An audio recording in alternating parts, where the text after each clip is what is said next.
16,700 ಕೋಟಿ ಯಾವ ರೀತಿ ದುಡಿತಾರೆ. 16,700 ಕೋಟಿ RCB ಮೇಲೆ ಇನ್ವೆಸ್ಟ್ ಮಾಡಿರೋ ಬಿರ್ಲಾ ಅಂಡ್ ಅದರ್ ಗ್ರೂಪ್ಸ್ ಗಳು ಯಾವ ರೀತಿ ಅರ್ನ್ ಮಾಡ್ತವೆ ಅನ್ನೋದ್ರ ಬಗ್ಗೆ ಈ ವಿಡಿಯೋದಲ್ಲಿ ಪೂರ್ತಿ ತಿಳ್ಕೊಳ್ಳೋಣ. ಬನ್ನಿ ಗೈಸ್, ಅದಕ್ಕೂ ಮುಂಚೆ ಯಾರ ನನ್ನ ಚಾನಲ್ ಸಬ್ಸ್ಕ್ರೈಬ್ ಆಗಿಲ್ಲ ಬೇಗ ಸಬ್ಸ್ಕ್ರೈಬ್ ಆಗಿ, ಹಾಗೆ ಈ ವಿಡಿಯೋನ ನಿಮ್ಮೆಲ್ಲ ಫ್ರೆಂಡ್ಸ್ ಅಂಡ್ ಫ್ಯಾಮಿಲಿಗೆ ಶೇರ್ ಮಾಡಿ.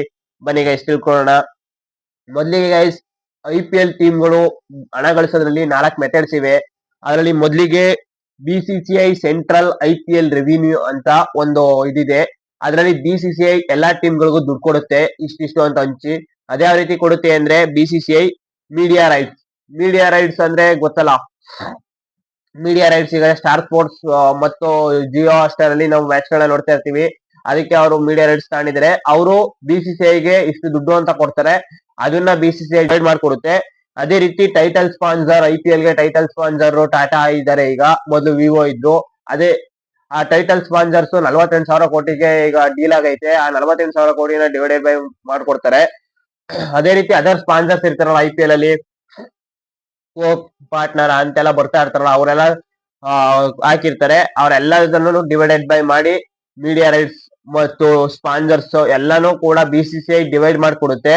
ನೆಕ್ಸ್ಟ್ ಇಷ್ಟಕ್ಕೆ ಆಗುತ್ತಾ ಟೀಮ್ ಇನ್ಯಾವ ರೀತಿ ದುಡಿತವೆ ಅಂದ್ರೆ, ಟೀಮ್ ಜೆರ್ಸಿ ನೋಡ್ಬೋದು. ಜೆರ್ಸಿ ಮೇಲೆ ಈ ವರ್ಷ RCB ನಥಿಂಗ್ ಅಂತ ಐತೆ, ಹೋದ ವರ್ಷ ಕತಾರ್ ಏರ್ವೇಸ್ ಅಂತ ಇತ್ತು. ಅದೇ ರೀತಿ ಈ ಕಡೆ ಇಲ್ಲಿ ಬಿರ್ಲಾ ಅಂತ ಇತ್ತು. ನೆಕ್ಸ್ಟ್ ಈ ಕಡೆ ಜಿಯೋ ಅಂತ ಇತ್ತು.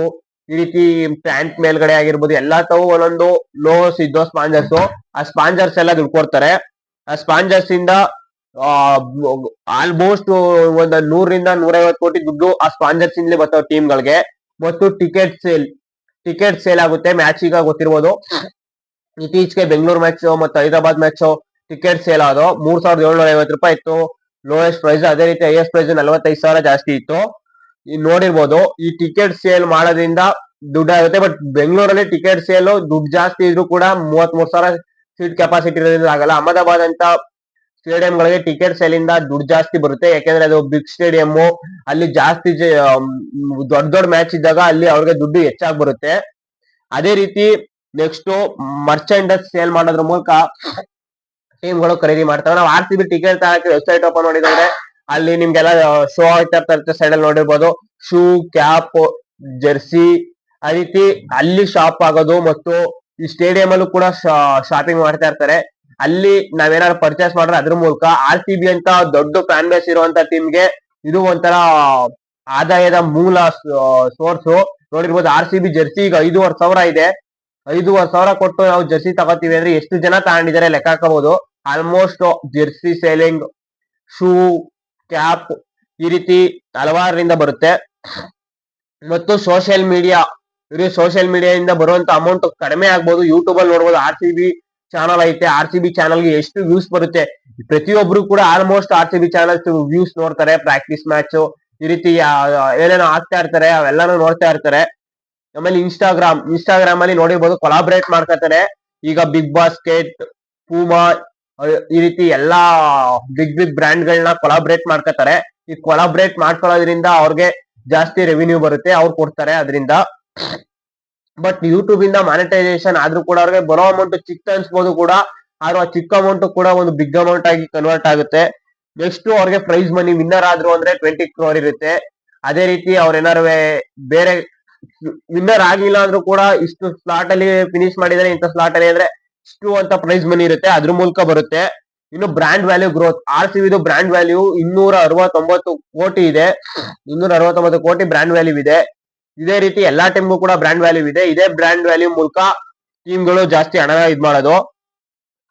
ವರ್ಷಕ್ಕೆ ಯಾವುದೇ ಒಂದು ಆವರೇಜ್ ಟೀಮ್ ತಗೋಬಹುದು. ಈಗ IPL ಸೌಂಡ್ ಮಾಡಲ್ಲ. Punjab Kings, Lucknow super Giants, Delhi capitals, ಇವ್ರಿಗೆ ಫ್ಯಾನ್ಸ್ ಕಡಿಮೆ ಇದ್ರು ಕೂಡ ಅಂತ ಟೀಮು ಕೂಡ ವರ್ಷಕ್ಕೆ 600 ರಿಂದ 700 ಕೋಟಿ ದುಡಿಯುತ್ತೆ. ಆದ್ರೆ ನಮ್ಮ RCB ಟೀಮ್, ಚೆನ್ನೈ, ಮುಂಬೈ, ಕೋಲ್ಕತ್ತಾ ಇಂತ ಫ್ಯಾನ್ ಬೇಸ್ ಜಾಸ್ತಿ ಇರುವಂತ ಟೀಮ್ಗಳು ವರ್ಷಕ್ಕೆ ಕಡಿಮೆ ಅಂದ್ರೂ ಕೂಡ 1,000 ರಿಂದ 1,200 ಕೋಟಿ ಆದಾಯನ ಗಳಿಸ್ತವೆ. ಮೇಲ್ಗಡೆ ಹೇಳದ್ನಲ್ಲ ಅಷ್ಟೆಲ್ಲದ್ರಿಂದ. ಮತ್ತು ಒಂದು ಏನಪ್ಪಾ ಅಂದ್ರೆ 16,700 ಕೋಟಿ ಅಂದ್ರೆ 16,700 ಕೋಟಿ ಈ ವರ್ಷ ತಗೊಂಡಿದೆ RCB. 26ನೇ ಇಸ್ವಿಲಿ ಅದ್ರ ವ್ಯಾಲ್ಯೂ 16,700 ಕೋಟಿ ಐತೆ. ನೆಕ್ಸ್ಟ್ ಇಯರ್ಗೆ RCB ಟೀಮ್ ನ ಸೇಲ್ ಮಾಡಬೇಕು ಅಂದ್ರೆ ಪ್ರೈಸ್ ಜಾಸ್ತಿ ಆಗೇ ಇರ್ತದೆ. ನೆಕ್ಸ್ಟ್ ಇಯರ್ಗೆ ಇನ್ನು RCB ಗೆ 27 ರಿಂದ ಬಿರ್ಲಾ ಗ್ರೂಪ್ಗೆ ಹೋಗುತ್ತೆ. ಬಿರ್ಲಾ ಗ್ರೂಪ್ಗೆ ಹೋದ್ಮೇಲೆ RCB ಟೀಮ್ ನೆಕ್ಸ್ಟ್ ಅವರು ಅಲ್ಲಿ ಸೇಲ್ ಮಾಡ್ತಾರೆ ಅಂದ್ರೆ ಅವ್ರು ಇನ್ನೊಂದ್ 5 ವರ್ಷ ಆದ್ಮೇಲೆ ಸೇಲ್ ಮಾಡಕ್ ನೋಡ್ತಾರೆ ಅನ್ಕೊಳ್ಳಿ.